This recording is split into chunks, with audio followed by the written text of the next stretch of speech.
3 años de código. Sí, yo empecé con Java. El primer lenguaje de programación era Java.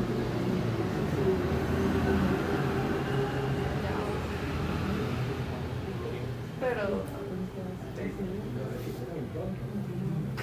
¿Ya? Como intermedio. No es fácil, pero lo que hacemos está ahí. En términos de facilidad. Pero es que para ellos de imprimir, escribir todo eso. Ya es muy burocrático, eso es lo que tiene Java, que es la perecilla. Sí, eso sí. Se docea. Pero ese sí está listo. Sí se lo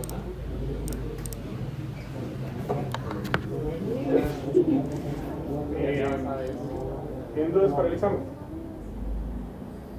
Profe, una consulta. En el folleto que usted pasó de procesos, Ajá. las interrupciones se clasifican en interrupts y excepciones. Me parece que en clase lo vimos como si fuera una sola. Son 3 tipos. Son traps, interrupts y exceptions.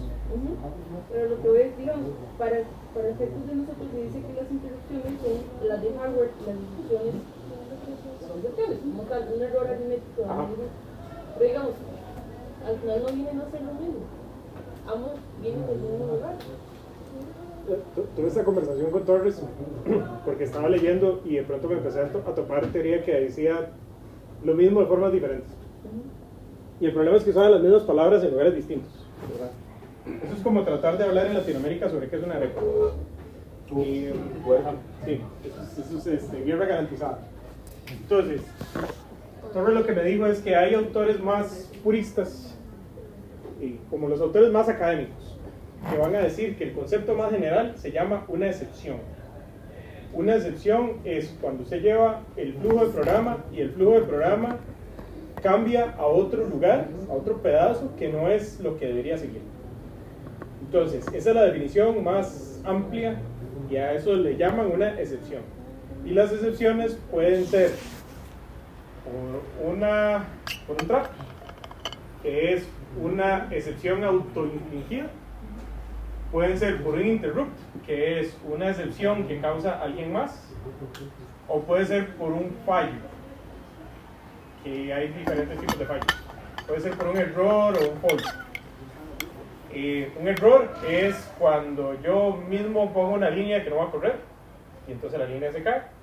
Y un fault es cuando yo solicito un recurso que no está disponible y entonces la línea no se puede ejecutar, pero no es culpa del programa. Esa es como la versión más teórica. Nosotros estamos basándonos en Tannenbaum. Entonces Tannenbaum dice que la palabra más general es interrupt, pero que dentro de interrupt hay una cosa que se llaman traps, hay otra cosa que se llaman interrupts, pues, por Tannenbaum, y hay otra cosa que se llaman excepciones. Y entonces, para Tannenbaum, los traps son las interrupciones de software, que son las autoinfligidas, los interrupts son las de hardware, que son las que vienen de afuera, y las excepciones son las que son producidas por un error. Y con venir de afuera se refiere a lo que hablábamos el otro día de mandar un teclado, cuestiones así. ¿De qué? Cuando dice que vienen de afuera, ¿qué se refiere? A que no son causadas por el mismo programa, sino que son causadas por un dispositivo de hardware que está solicitando atención de manera aprensiva. Entonces, esta es esta dinámica en donde, digamos, usted tiene un programa que está corriendo en este momento. Este programa dispara un trap para poder imprimir algo en pantalla. La impresión en pantalla tarda un tiempo, entonces este programa se bloquea. Mientras este programa está bloqueado, este programa empieza a correr, porque y ahorita este está bloqueado, entonces este va corriendo. Le ponen a este en calendarizador, pone a este en ejecución. Este está corriendo y de pronto esta excepción, esta interrupción, este trap es respondido por el buffer de salida estándar. El buffer de salida estándar, mientras este programa está bloqueado, el buffer de salida estándar estaba procesando esa petición. Que va a tardar un tiempo y el buffer de salida estándar sabrá cómo lo hace y cuánto tiempo tarda. Cuando termina, él devuelve una señal y le dice a este mal, ya usted puede desbloquearse, ya su ya su trap se resolvió. Esto es un interrupt. Y este programa, que no tiene nada que ver con este, fue interrumpido por culpa de este. Porque a este le están respondiendo. Entonces, imagínense que ustedes están aquí exponiendo, ¿verdad? Yo estoy allá sentado en una silla y Steve entra con el pelo parado y grita: detengan todo, ocupo revisar el proyector. Y entonces no es culpa suya, ustedes no se interrumpieron, pero Steve tenía que hacer eso. Sí, tiene sentido la analogía. Bueno, esto es un interrupt, eso es un trap. Y ojo que la fuente es diferente. El trap es autoinfligido, el programa se bloquea a sí mismo. No puede desbloquearse solo, alguien tiene que venir a desbloquearlo. Para poder desbloquearse tiene que suceder un interrupt que es producido por un dispositivo. 100% del tiempo los interrupts van a ser producidos por un dispositivo. Y de ese 100%, 80% va a ser en respuesta a un trap. Hay interrupts que suceden por otras razones. El clock interrupt es uno que pasa en un intervalo regular de tiempo. Entonces ese también se mete en ese interrupt. Sí, el clock interrupt es un interrupt de hardware. Y efectivamente, cuando sucede el clock interrupt, lo que esté corriendo en ese momento es interrumpido, se resuelve lo que se tenga que resolver durante el clock, porque cuando sucede el clock pueden pasar un montón de cosas. El clock lo que hace es decir: ocupo interrumpir porque tengo el intervalo de tiempo para la interrupción. El quantum se cumplió. Y entonces el calendarizador entra y dice: ok, se acaba de cumplir un quantum. Y tiene que tomar un montón de decisiones. Tiene que ver si hay algún programa dormido que haya que despertar. Tiene que ver si el programa que está corriendo en este momento, que fue interrumpido, llenó su quantum o no. Tiene que hacer un montón de cosas. Pero eso le toca al calendarizador resolverlo. El clock lo único que hace es meter el caballo, ¿verdad? Pero entonces sí, para Tannenbaum existen los traps, los interrupts y los exceptions. Los traps son autoinfligidos y van a incluir system calls y faults. De nuevo, esto complica un montón las cosas. Faults es un tipo especial de trap que el programa no puede predecir, como un fallo de memoria, fallo de página, ¿verdad? Entonces vimos en el tema pasado, el tema que estamos ahorita, que a veces un programa pide memoria y cuando se pide esa memoria no está disponible, porque puede ser que la página no exista o no esté cargada de memoria principal. Entonces, eso es un fault, eso se llama un page fault, y hay distintos tipos de faults. Pero entonces, los traps van a incluir los faults, y dentro de esa definición de Tannenbaum, porque es autoinfligido, el programa es el que está pidiendo la memoria, el programa es el que puede ser que se interrumpa si esa memoria no está disponible. Lo que pasa es que los system calls son 100% predecibles y los faults no. Puede ser que cuando yo ejecute esta instrucción el programa se interrumpa o no. Yo puedo predecir que hay una probabilidad de interrumpirse en esa instrucción, pero no puedo garantizarla, mientras que un system call sí está garantizado. Entonces, un poco lo que me decía Torres es eso, que en la definición, esos otros autores, él me mencionaba una autora en particular, para ese autor en particular, un trap es equivalente a un system call, es una interrupción que es predecible, que siempre va a suceder, que es determinística. Mientras que un fault, ella lo clasifica como una excepción, es algo que tal vez, bueno, como un tipo de error, es algo que tal vez pase o no pase. Sí, porque inclusive en las excepciones hablan lo del try catch. Sí. Pero... Exacto. Sí.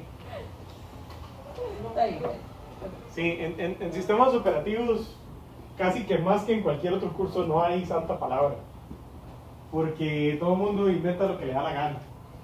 Entonces lo que podemos hacer es comprender propiedades generales y tratar de ponerles nombre y rezar porque esos nombres son suficientes. Casi siempre lo son, Tannenbaum a mí no me ha defraudado, excepto cuando se peleó con Linus Torvalds. Ustedes no se saben ese cuento. Tannenbaum se peleó con Linus Torvalds en un foro, pero muy públicamente. O sea, muy públicamente del verbo que toda la industria se dio cuenta. Y por la hora más estúpida, porque en ese momento Torvalds era estudiante de Tannenbaum. Entonces, eso pasó porque Tannenbaum tiene, si se leen el libro lo van a ver. Tannenbaum habla mucho sobre el concepto de microkernel, pero en la versión que nosotros tenemos del libro, Tannenbaum dice como que en algún momento se hablaba de que los microkernel iban a ser la mejor arquitectura de sistemas operativos y ya no, y que el tiempo ha demostrado que esa no es la más usada. Y Tannenbaum habla mucho de eso, es como que pedalea mucho con esa idea. Entonces, si ustedes lo leen, van a encontrarse eso. Eso tiene una historia muy larga, es porque en la versión 4 en adelante es que empezó a aparecer así, pero antes de eso, y cuando Torvalds publicó la primera versión del kernel de Linux, Tannenbaum decía muy religiosamente que la mejor arquitectura del sistema operativo era la de microkernel. Y en ese momento, religiosamente, Tannenbaum estaba convencido de que esa era la mejor arquitectura y que toda la arquitectura monolítica era inferior, era imposible que la arquitectura monolítica fuera mejor que la de microkernel. Y Torvalds lo que hizo fue un ejercicio de un curso que le quedó muy bonito, y en ese momento el parásito de Stallman se le guinda al MAE y dice: MAE, voy a agarrar esto y lo voy a convertir en un kernel. Pero Torvalds lo que tiene en ese momento es un shell nada más. Entonces Stallman le construye a ese shell un kernel por debajo y dice: este es el kernel de Linux. Y Linus era un chiquillo en ese momento. Linus es como: está bien, ma, haga lo que quiera, ¿verdad? Tannenbaum entonces se enojó con Torvalds y le dijo al MAE que la arquitectura que él hizo que es una cochinada porque no es un microkernel, y que él sabe que la mejor arquitectura debería ser un microkernel y que lo que hizo fue una mierda. Y Torvalds literalmente le respondió como: broma, yo solo soy un estudiante, déjame en paz. Toda la industria se dio cuenta. Tannenbaum hizo uno de los berrinches más grandes. Y supuestamente el MAE cuenta después que el MAE, antes de hacer eso, de escribir ese mensaje, es un mensaje enorme. El MAE, antes de escribir ese mensaje, el MAE agarró el perrito y se dio una vuelta por el parque como para calmarse y centrar sus pensamientos. Y yo dije: pucha, que dicha que ahí está. Ya anda en Chile, el MAE. El flamazo anda por ahí, usted lo puede encontrar. El MAE está pero fúrico. Es como que dicha que ahí estaba centrado y calmado, ¿verdad? Terrible. Pero bueno. Hasta página de Wikipedia tiene. Sí. No, la hora fue un evento. En ese momento la gente no sabía que Stallman era un parásito y la desgracia de ser humano. Stallman tiene una historia también muy extraña, digamos. Stallman empezó siendo muy vocal defensor del concepto de software libre. Stallman es el que acuñó el concepto de software libre, es el creador de la Free Software Foundation y de GNU. Y el MAE reunió el trabajo de un montón de gente para construir lo que se conoce ahora como el paquete GNU de software, que incluye GCC y otro montón de cosas, que por cierto Linus detesta GCC. Pero bueno, y Stallman lo que hizo fue entonces agarrar el kernel que hizo Linus, el software que hizo Linux, le armó un kernel por debajo, armó un paquete de software que venía haciendo otra gente, homologó la arquitectura de todo ese software y construyó el paquete de utilidades de GNU, y todo eso lo empacó junto y dijo: esto es Linux. Y Linux es el abanderado de la Free Software Foundation. Todo eso lo hizo después de haber gastado cualquier cantidad de años y plata que no era de él, de gente que le regaló a él plata para que él hiciera su propio kernel para la Free Software Foundation, que es el PERT, que nunca sirvió y que para peor es el microkernel. Entonces esos fueron los dos clavos en el ataúd de Tannenbaum: es que el kernel de Linux fuera el que se estableciera como el kernel oficial de la Free Software Foundation, y que el que en teoría lo iba a hacer era un microkernel y nunca sirvió. Entonces, si ustedes ahorita leen a Tannenbaum, van a encontrarse que en las ediciones modernas del libro el MAE habla mucho de esto, de cómo el microkernel se suponía que iba a ser la salvación, pero nunca lo fue, y el MAE ya es como más como arrepentidillo de la vara. pero originalmente el man estaba envenenado, pero convencido así religiosamente de que eso era lo que iba a pasar. Entonces, volviendo a lo que Kahneman nos dice, para simplificar la cosa, los traps siempre van a ser autoinfligidos. No sé si infligidos se escribe con G o con J, ahí me corrigen. Los interrupts van a ser producto de hardware externo y las exceptions son errores. Son errores en el código. Pues para Kahneman lo ve así. Entonces nosotros vamos a verlo así. Porque hay que casarse con un autor o si no nunca vamos a salir de aquí. Profe, era que la mayoría de los interviews son respuestas a trampas. Como el 80%, sí. Sí. Ahí. También todo eso cambia dependiendo de la sesión. Si usted tiene una sesión que es muy CPU bound, va a tener muy pocos traps y por ende va a tener muy pocos interrupts producto de traps. No hay muchos traps para empezar. Entonces la sesión altera mucho esos balances.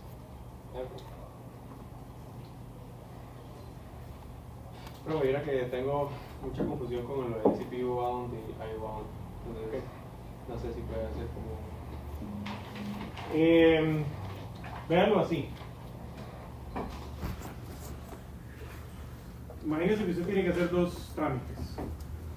Hay un trámite en el que usted le da un formulario y le dicen tiene que llenar toda esa información. Y toda esa información que usted tiene. Tiene que hacer un montón de documentación, pero toda la información usted la tiene. Y a usted le toma una semana hacer esa entrega, pero durante esa semana usted está en su oficina trabajando, nada más generando la documentación que le pide. Se termina y la entrega. Eso es CPU bound. IO bound es un segundo trámite en donde usted le dice, ok, tiene que hacer este trámite, pero para hacer este trámite tiene que ir al registro a comprar timbres, tiene que ir a la caja a sacar un certificado, y tiene que ir al banco a sacar ese otro certificado, y tiene que ir a Hacienda a pedir tal papel. Eso es IO bound. Entonces, en un CPU bound, el programa está haciendo operaciones que requieren únicamente del procesador y que se van a interrumpir poco. Van a tener baja frecuencia de interrupciones y ráfagas largas de procesador. Durante el tiempo que un CPU bound está corriendo en procesador y se está interrumpiendo un poco, o casi nada, digamos. Y un IO bound es uno que está caracterizado por una alta frecuencia de interrupciones con ráfagas cortas de procesamiento. Típicamente vamos a tener uno o el otro, porque legítimamente programamos así, o sea, o programamos algo que está haciendo mate pesada por mucho tiempo, o programamos algo que está pidiendo constantemente recursos del sistema operativo para operar. Y profe, el ejemplo que usted había dado de los videos era IO bound. Depende de cuál ejemplo de videos, porque hay dos ejemplos con videos. No me acuerdo, digamos, era donde se ponía un video nada más y veía la Reproducir un película y video, otra cosa. reproducir un video es IO bound. ¿Verdad? Pero si usted tiene un editor de video no lineal y está renderizando, eso sí CPU bound. Ok. Gracias.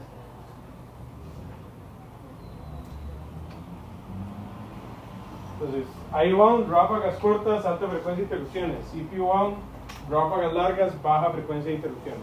Y siempre vamos a encontrar ese equilibrio porque programamos así. O que un programa puede cambiar de modo, ¿verdad? Porque puede ser que ustedes arranquen el programa haciendo un montón de operaciones de disco mientras cargan un montón de cosas en memoria y luego se dedican a procesar eso. Entonces, un programa puede cambiar de modo, pero eso se hace eso se mide en un momento particular en el tiempo. Profe, ¿cuáles son las excepciones que son capturadas en un entorno de ejecución? Que hay una parte que es importante en el documento, que dice que uno como programador nunca va a ver la diferencia entre una excepción del sistema operativo y una cosa tratada del entorno de ejecución. ¿A qué se refiere con eso? Ok.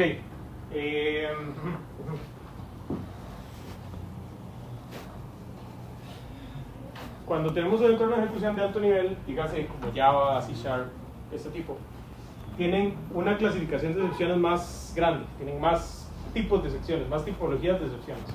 Mientras que un lenguaje como C, que es de más bajo nivel, tiene como 3 tipos de excepciones. Entonces en C ustedes pueden detonar una división por cero Eso les va a dar una excepción, de fijo. O un segmentation fault, o un problema de memoria, digamos un stack overflow. Y ya. Eso es lo que se da cuenta. Pero en Java, por ejemplo, ustedes pueden tener una situación, y en Java en particular es donde más vamos a ver esto. Ustedes pueden tener una situación en donde ustedes tienen un vector aquí y tienen otro vector acá. ¿Verdad? Esos son dos vectores, en memoria están contiguos. Si ustedes tienen esto en C y ustedes empiezan aquí y se van moviendo en esta dirección, ustedes pueden terminar acá y se los va a dejar. Eso no brinca, no da error.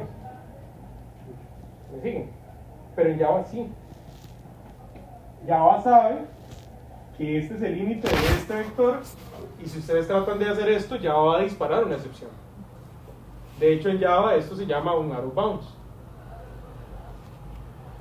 ¿Sí? Entonces, esta es una excepción que es disparada por el entorno de ejecución, no por el procesador. Al procesador esto no le importa, al sistema operativo tampoco.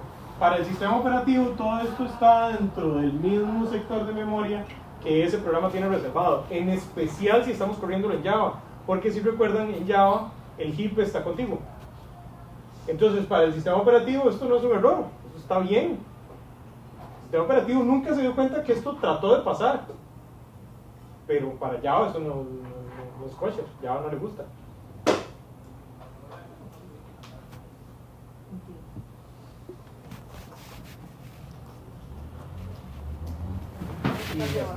¿Ah? ¿De qué? Ah, ¿lo encontró? Divertidísimo. A mí lo que me hace gracia es que en ese momento Linus era un poco más tranquilo. Digamos, Linus ya está viejo y con la edad el MAE se ha vuelto muy vale verga, digamos.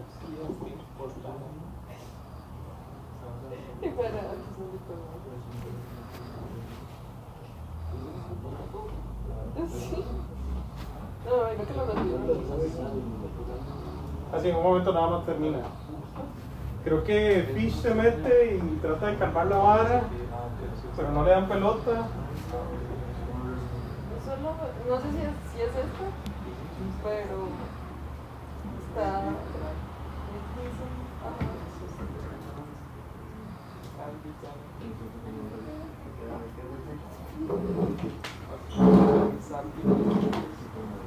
Profe, una pregunta. Sí. Entra la historia. Entra historia. Ok. Sí, por lo menos saberse las generaciones. Ok. ¿Verdad? Tanto de máquina como cómo iban con respecto al sistema operativo. Ok. Entonces, saber qué es procesamiento por lotes, tipo compartido, multitarea. Ok. Excelente. Si hubiera reaccionado impulsión. No, imagínese agarrar a Tannenbaum enojado. O sea, ya. No, ni enojado, o sea, contradecirle algo. Imagínese no agarrarlo centrado. Es un niño terco, ¿no? Y Tannenbaum es terco. Pero escribe bien. Escribe muy bien. Profe, ¿verdad que lo de la idea no entra? Sí. No.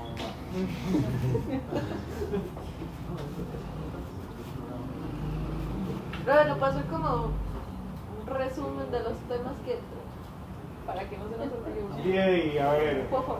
Profe, y si pueden las preguntas que van a Es estar. un tema. Con las respuestas también ni siquiera los he visto. Ahí tengo los bancos, tengo que sentarme a depurarlos a ver qué puedo meter y qué no. Porque naturalmente en todos los semestres a veces es como, uy, esto no lo dije o esto lo dije diferente. Entonces, en esas cosillas toca quitar una pregunta, digamos. Más fácil, permiso. ¿Ah? Hacer más fácil, si quieren, después pasar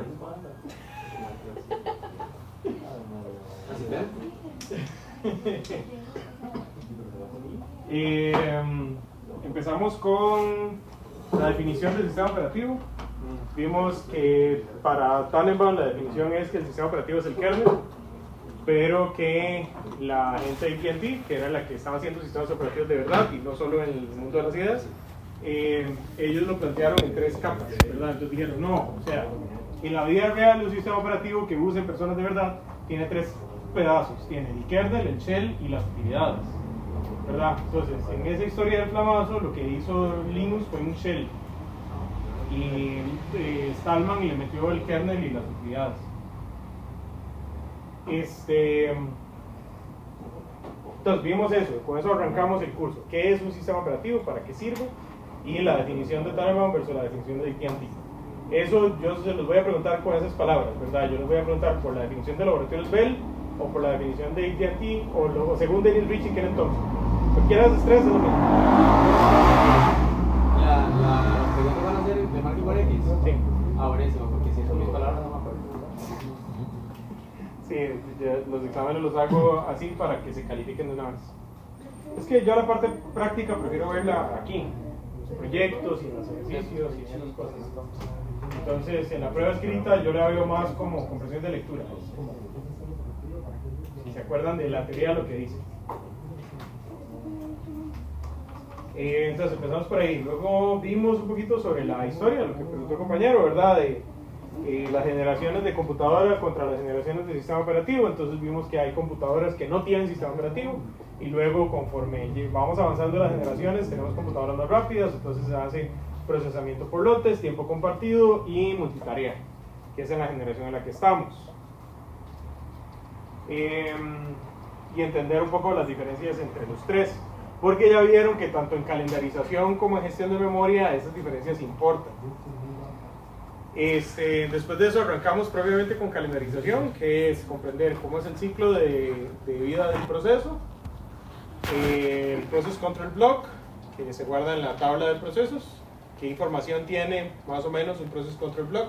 Eso va a cambiar de una implementación a otra, pero básicamente tiene el Process ID, el tiempo de arranque, la memoria, los espacios de memoria que tiene el proceso dedicados, y algunas otras cosillas. Hay el estado del proceso, ¿verdad? Si el proceso está corriendo, si está bloqueado, si está listo, ese tipo de cosas. Luego vimos la definición de interrupciones, la que acabamos de ver de los tres tipos de interrupción según Tannenbaum, que son los traps, los interrupts y las exceptions. Hicimos el ejemplo de Fibonacci para ver el impacto que tiene un trap en el rendimiento de un programa.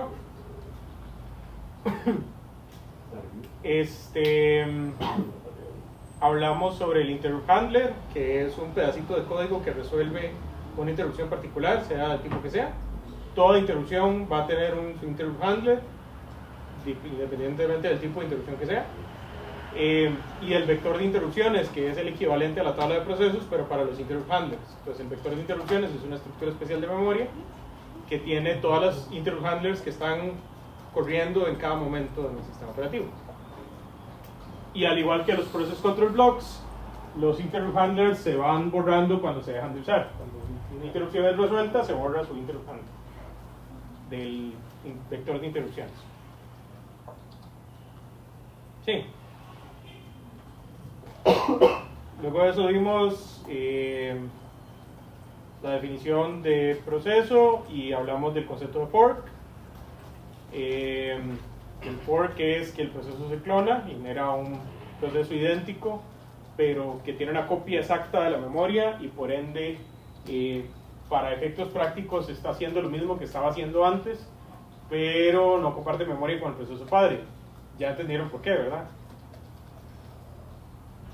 Este curso es complicado porque hay muchas formas puedo cambiar el orden del curso y siempre algo nos va a quedar incompleto, digamos. Es un curso que solo se puede entender hasta haberlo llevado todo. Pero todo va a salir bien. En ese momento lo que es importante recordar es que un proceso hijo no puede compartir la memoria del proceso padre. Eso es lo que importa. Ya ahorita que vimos memoria ya entendimos por qué, pero digamos que en ese punto lo importante es eso, recordar que un proceso hijo no puede compartir memoria con el padre. Vimos hilos, vimos que hilos sí comparten memoria, que los hilos no tienen un process ID, no tienen un process control block. Los hilos tienen un thread ID, pero ese está alojado dentro del process control block de su proceso padre. Y por las restricciones de hilos y como están construidos, los hilos tienen que compartir el núcleo de procesamiento del proceso padre. No pueden correr en procesadores aparte, tienen que correr por fuerza en el mismo núcleo que el proceso padre está corriendo, porque si no, no podrían compartir memoria. Sí. Vimos Interprocess Communication, hicimos ejemplos con Pipe. Hablamos de MMAP, que es una estrategia diferente a Pipe, ¿verdad? Donde Pipe es más mandar un mensaje y MMAP es una estructura de memoria en donde cualquiera puede leer y escribir, es como una pizarra. Pipe es punto a punto, MMAP es muchos a muchos. Hay otros, hay paso mensajes y otras cosas, pero digamos por lo menos entender esos dos, que son una estrategia punto a punto y una estrategia de pizarra, ya con eso tienen una noción de cómo funciona Interprocess Communication. Que para el proyecto tienen que usarlo, no sé cómo les ha ido con eso. De hecho, la mejor forma que tienen de estudiar es hacer el proyecto. El proyecto es todo el tema de procesos, de cabo a rabo. Pasemos el examen. Sí. Ven que el proyecto se lo di con tiempo. Ahora no pueden decir que no lo hicieron por culpa del examen. No, pero lo pasamos después del examen y ya de fijo, ya o sea, le salimos bien en el examen. El proyecto está para después del examen. Por eso, después del proyecto. Y así se vuelve. No, salgamos del examen. Vimos el concepto de sincronización de hilos, que ahí es donde se ve la ley de Amdahl y cómo la sincronización introduce retrasos que pueden hacer que tratar de paralelizar sea peor que correr en serial. ¿Los algoritmos de asignación? Sí. Los algoritmos de calendarización son los que salen. Calendarización. ¿Verdad? Que son... Lo de first, Pues eso es de No, eso no. Memoria no entra. Memoria. memoria. Sí. No, vemos algoritmos de calendarización que son first in, first out, round robin, que son aprensivos o no aprensivos, ¿verdad? Entonces está first in, first out y shortest just first, o round robin y shortest just next. Y después está cola de prioridades, y dentro de cola de prioridades vimos colas sencillas, colas múltiples, envejecimiento y el algoritmo de lotería. Y a mí siempre se me olvida, pero en todas, tanto en calendarización como en memoria, en paginación, hay un algoritmo random. Entonces, si en el examen se topan que el algoritmo de calendarización random es random, es eso, es random. Entonces, realmente no hay mucho que explicar ahí. Digamos, ¿qué es lo que a usted le interesa que hagamos de Amdahl? ¿Sentarnos a calcular todo lo de la mejora? No. Me interesa que comprendan la ley de Amdahl para lo que sirve es para calcular la aceleración total, dado que se acelera una parte, ¿verdad? Entonces es como esta idea de que si este es el todo del programa y este es un pedazo del programa y este pedazo se acelera, ¿cuánto se acelera el todo? Que es para lo que sirve Amdahl. Amdahl hace ese cálculo, ¿verdad? Porque ustedes pueden determinar esto, pero esto ocupa una formulita. Esa es la fórmula de Amdahl. Pero al final lo que me interesa es comprender qué es para esto, para lo que sirve. Porque esto es de estas vainas que es como si ustedes en el futuro ocupan usar la ley de Amdahl, la googlean y ahí va a estar. Yo lo que necesito es que sepan que ocupan usar la ley de Amdahl, o no, ¿verdad? Entonces para eso necesito que entiendan para qué sirve. O sea, son como casos donde tenemos que ver si la ley de Amdahl es aplicable para ese caso o si no hace nada, básicamente. Sí, o saber, por ejemplo, que yo les dé un caso y les diga en la ecuación de Amdahl cuáles son los componentes dados este caso. Pero Amdahl solo tiene dos componentes, tiene la S pequeña y la P. Esos son los únicos dos componentes que tienen que pensar. Suficiente para meter las patas. Pero eso es lo que ocupo que sepan. ¿Verdad? La P es cuánto es el porcentaje del programa que se va a acelerar y la S es cuánto se va a acelerar ese porcentaje del programa. Eso es todo lo que necesitan recordar. La ley como tal, si yo ocupo que se sepan la fórmula, yo se la doy.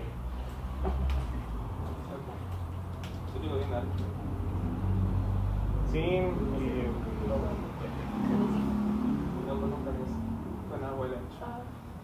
es que ahí sí, Emanuel, hay una vara ahí de que eso lo quitamos. Bueno, no sé en Arqui, porque eso en teoría sale en funda. Lo quitamos de funda. Porque el tema es que La ley de Amdahl se usa para calcular la aceleración total de un programa que se acelera un componente, ¿verdad? Es para eso para lo que sirve. Y entonces yo esto lo puedo ver cuando estoy acelerando pedazos de una arquitectura o cuando estoy acelerando pedazos de un algoritmo. Y la ley funciona exactamente igual en ambos casos. ¿Qué es lo que pasa? Que ustedes no son de computadores. Entonces, tiene sentido pensar que yo puedo acelerar pedazos de una arquitectura, pero ustedes no los van a poner a hacer arquitecturas.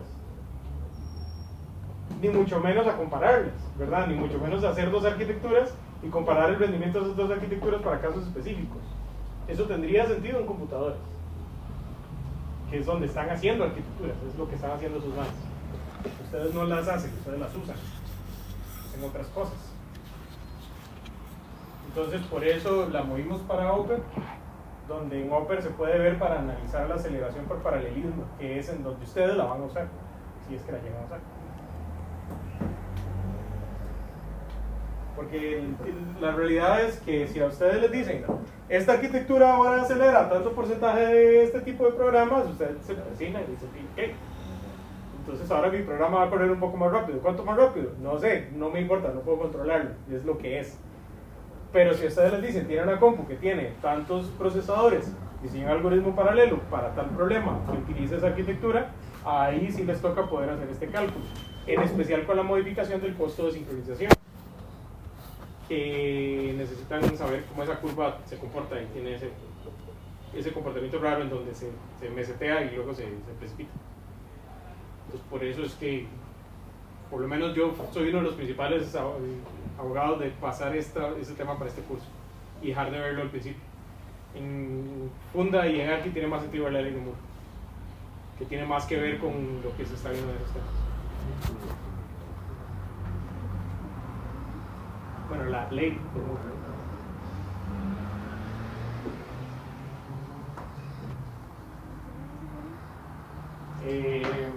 Pues sí, más o menos. Sí, sí. Veremos hoy y mañana. Vamos a hacer el proyecto hoy y mañana. ¿Sí sale? Ya ahí.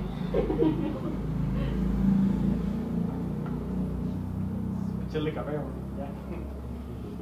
Puede ser. No como, no. Va a ver que el proyecto no es tan grande. Es como las otras cosas que hemos hecho en este curso, son cosas pequeñas pero que tienen que hacer con cuidado. Entonces háganlo con cuidado. Esa va a ser la nota general en todo el curso.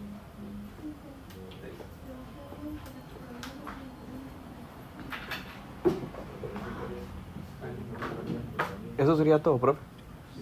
Sí. Bueno, sincronización, estructuras de sincronización, que son mutex, que es un semáforo, que es una barrera, que es un relay lock. Creo que no vimos monitor, entonces tengo que repasar y asegurarme las preguntas que tengan que ver con monitor. No lo vimos. El monitor es muy raro, no importa. En todo caso, el 90% del tiempo vamos a mutex. Las otras estructuras casi no se usan. Y definimos que es un deadlock. ¿Qué pasó? Creo que no, eso no lo veo. Sí. Deadlock es un concepto muy simple. En el curso está así como la importancia de un deadlock. La importancia de un deadlock es nunca pongan dos mutex seguidos. Imagínense que ustedes tienen un programa que hace esto y piden recursos. Y tienen otro programa que captura este recurso y hace esto y pide el recurso. ¿Lo ven? Entonces, estos son dos programas diferentes que tienen ciclos diferentes de ejecución. Hay dos regiones críticas, hay una región crítica aquí y una región crítica acá. Estos programas pasan por esas regiones críticas en momentos diferentes de sus ciclos, de sus procesos. Este programa captura este mutex y sigue, y no lo ha soltado. Este programa captura este mutex y sigue, y no lo ha soltado. Y ahí se quedaron hasta el final de los tiempos. No hay nada que suelte eso. Un botonazo no horrible. Sí, usted siempre puede flechar la sesión y se arregla. Pero la forma de evitar un deadlock es nunca capturen dos mutex seguidos. Eso es todo. O sea, si ustedes capturan un mutex, tienen que liberarlo antes de capturar otro. Nunca capturen dos mutex seguidos. Y ya solo con eso evitan un deadlock. Eso es todo. Porque esto pasa cuando ustedes hacen aquí un mutex lock, digamos un m1.lock, y aquí hacen un m2.lock, y nunca hicieron un lock. Entonces, este se bloqueó y este se bloqueó, y cuando este programa pasa por acá, o sea, digamos, este se bloqueó y este se bloqueó, y cuando los dos programas se encuentran en el otro punto, los dos mutex están bloqueados y se quedan pegados entre sí. Entonces, eso es un deadlock. En realidad bastante sencillo. Eso sí pasa, digamos, si ustedes están programando y están manejando regiones críticas y están haciendo lo posible porque sus regiones críticas se ven chiquititas, pero manejan una y manejan otra más tarde, puede ser que cometan un error de este. Pero en esencia la regla no es esa, es nunca hagan dos locks seguidos. Si se acuerdan de eso, no van a tener problemas.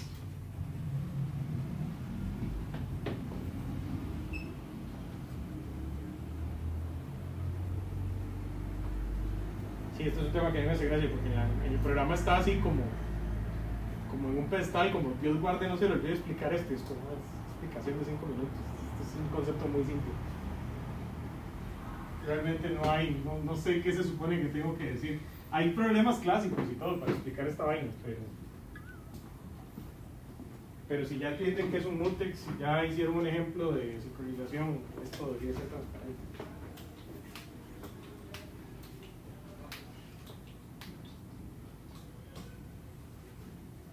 ¿Dudas? ¿No sería el tomar entonces? ¿Ah? ¿Sería el tomar y no? Eso es todo, pues, todo acá. Sí, y ahora sí.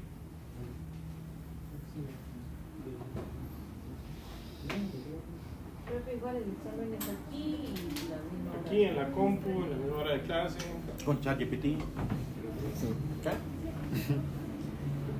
Me da lo mal que le va a ChatGPT en este curso, ¿no? Es como, si quiere lo usa, pero casi que le Listo, aseguro, toma la palabra. casi que le aseguro que va a perder el examen. No, la parte de historia. Ella dijo que podríamos. A ver, y es un examen de marketing con X, no vas a escuchar cómo hagan aquí. Oh, sí. ¿Copy pego? Copy pego ahí con el mouse. Literalmente el examen entero solo lo puede hacer solo con el mouse. Sí, copy pego. O sea, copio con ya con imágenes, copio la imagen. Usted se le escribe teniendo una imagen que tiene un suelcito Pero arriba. no les puede escribir porque es un teclado. A ver, profe. No, pero el profe nos dio permiso. A ver. No se oye. A ver, se escucha.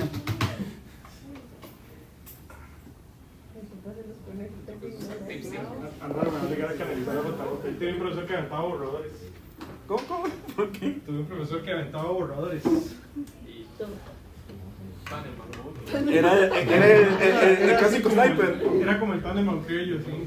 Sí. El mae le enojaban las preguntas tontas. Y profe. Aquí estaría feo. Las preguntas tontas pueden generar respuestas sinceras. Y después uno puede agarrarse de ahí. No, preguntas tontas, perdón. Ya uno puede agarrarse de ese clavo ardiendo. No, ¿se la aventaron? No, a mí no. No, pero es que, o sea, cuando digo preguntas tontas, a lo que me refiero es... ¿Ah? ¿Qué es una pregunta tonta? Una pregunta tonta es una pregunta que está haciéndola por necedad o porque debió haber estudiado algo fundamental y está llegando en blanco. ¿No? Es como si llegara a este curso y no ha llevado intro. Y entonces que diga como, profe, ¿qué es una impresión? Y yo diga, es que las impresiones son muy caras, profe, ¿qué es una impresión? Y ahí JJ se ponía rojo y se le saltaba la vena, ¿verdad? Y es como, y usted veía la tiza donde pasaba volando al lado de la clase. Como, ¿cómo va a preguntar qué es una impresión? ¿No?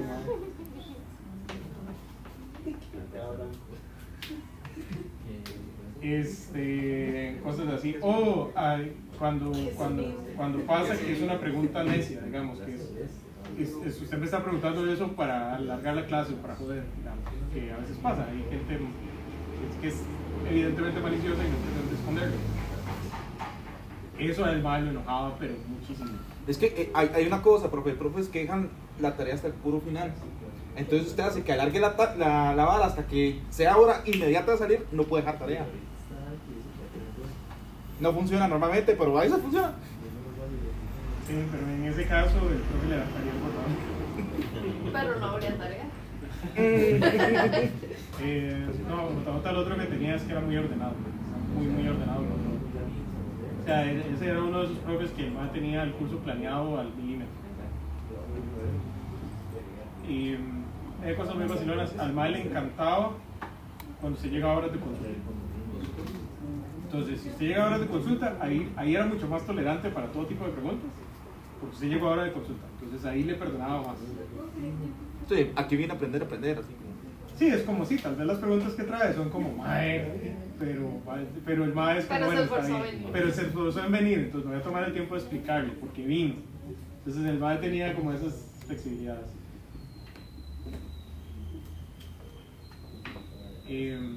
Pero sí, es un profe ahí. Torre lo conoce. ¿Ya está dando clases? ¿Ya no? ¿Ah? ¿Ya no está dando clases? Creo que ya se retiró. Cuando me dio a mí ya estaba entradillo en años. Creo que ya ahora sí ya se retiró. JJ debe ser como de parecido en edad que Chepe. Tal vez un poquito más viejo.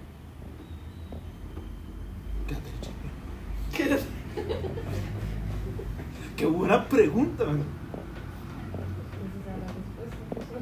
¿Yo?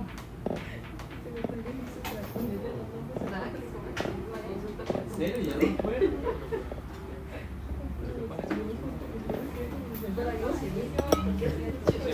Mismo no, porque usted lo hizo como Chepe es más joven que nosotros, ¿o no?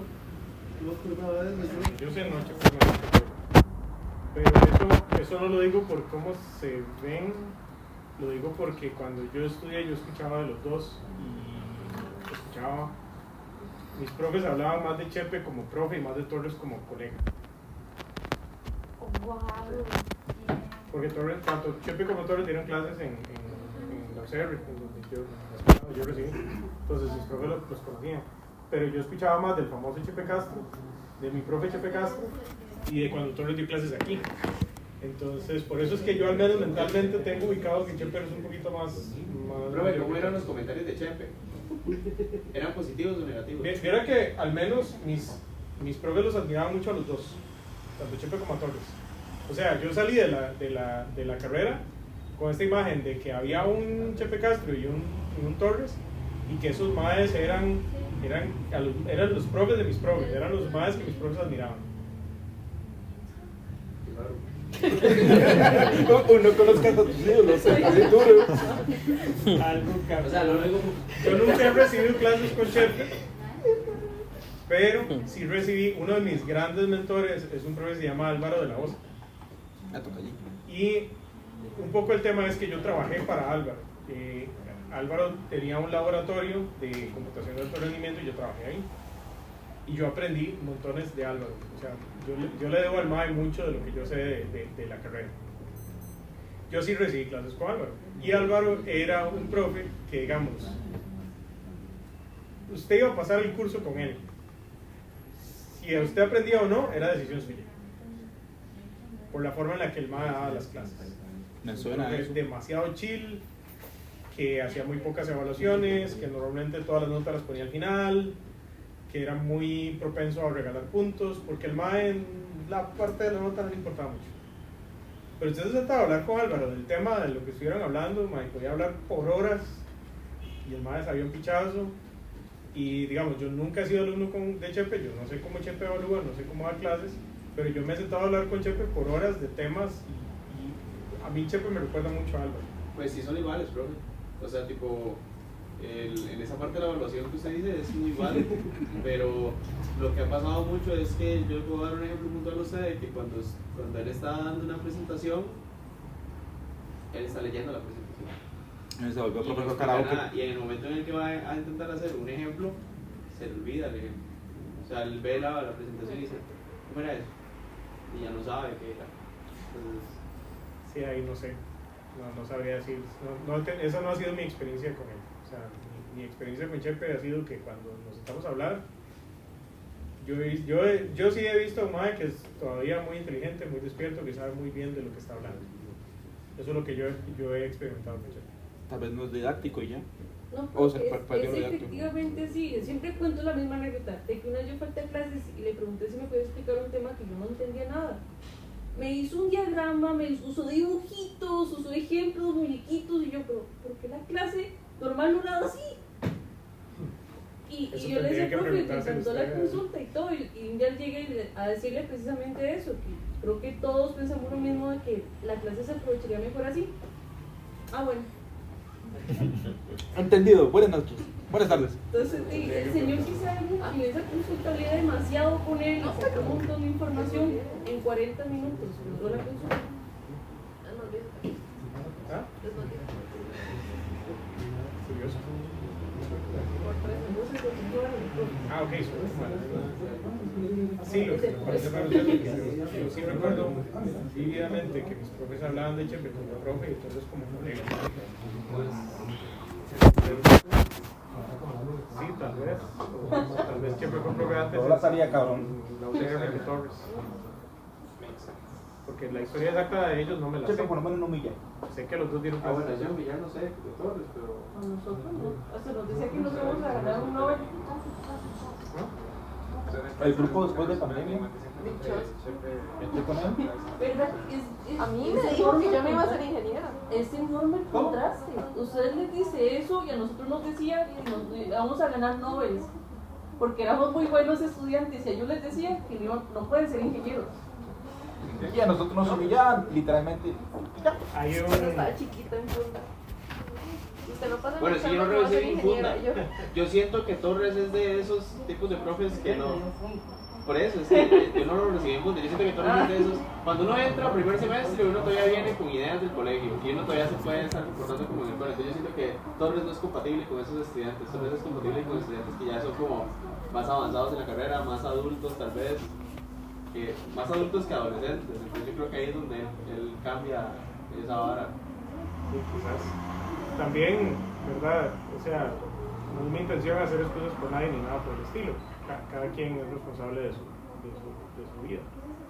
Pero creo que yo se los he mencionado un par de veces. El semestre pasado lo hablé más. Dar clases es un trabajo que es emocionalmente muy desgastante. Digamos, una cosa que es muy difícil de dar clases es que la mayoría de las veces ustedes no saben si uno en la vida privada le está pasando X o Y cosas. Uno tiene que llegar aquí y poner la mejor cara y hacer su mejor esfuerzo. Y eso a veces no se puede. Entonces, yo teniendo este trabajo entendí mucho de cosas que vi cuando yo era estudiante.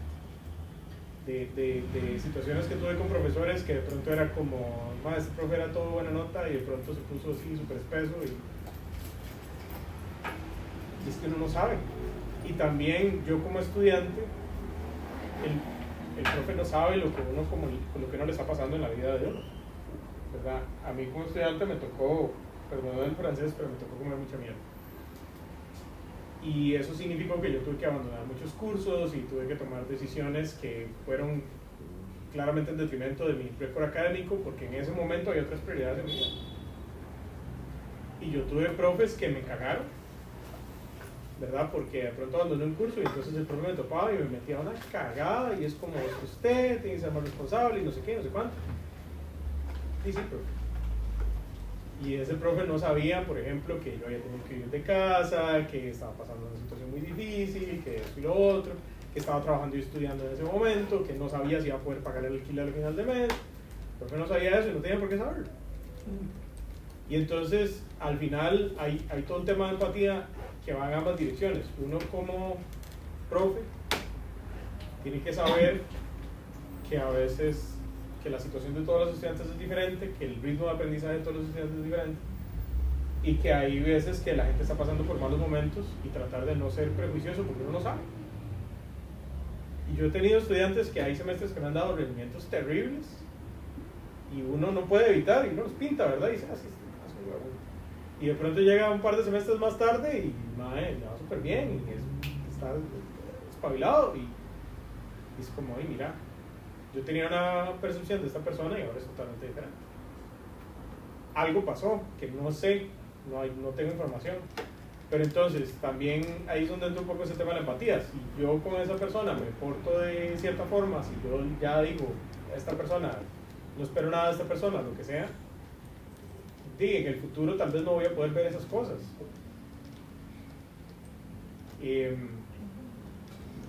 Igual va a pasar con los profes. Uno no sabe lo que están viviendo los profes. Y como les digo, este es un trabajo emocionalmente súper desgastante. Hay días que yo no sé ni cómo me he levantado, he venido, he dado clases y he vuelto a la casa y no sé ni cómo. Y yo sé que muchas veces no se dan cuenta. Alguna vez sí, porque llega un momento en donde uno se rompe, en donde no aguanta más y eso se sale. Entonces, traten de no darle tanta importancia. No les voy a pedir que sean más pacientes, porque eso no sería justo, pero no le den tanta importancia. Esto es algo que pasa rápido y ya ahorita ustedes ya ni se van a acordar de que esto pasó, y van a estar en otra nota y van a ver que lo que ahorita tal vez tiene mucha importancia porque en este momento los stakes son muy altos, en retrospectiva es solo en este momento que la situación en la que están ustedes es tan irrelevante, pero es algo muy fugaz. No va a salir bien. Gracias, profe. Sí.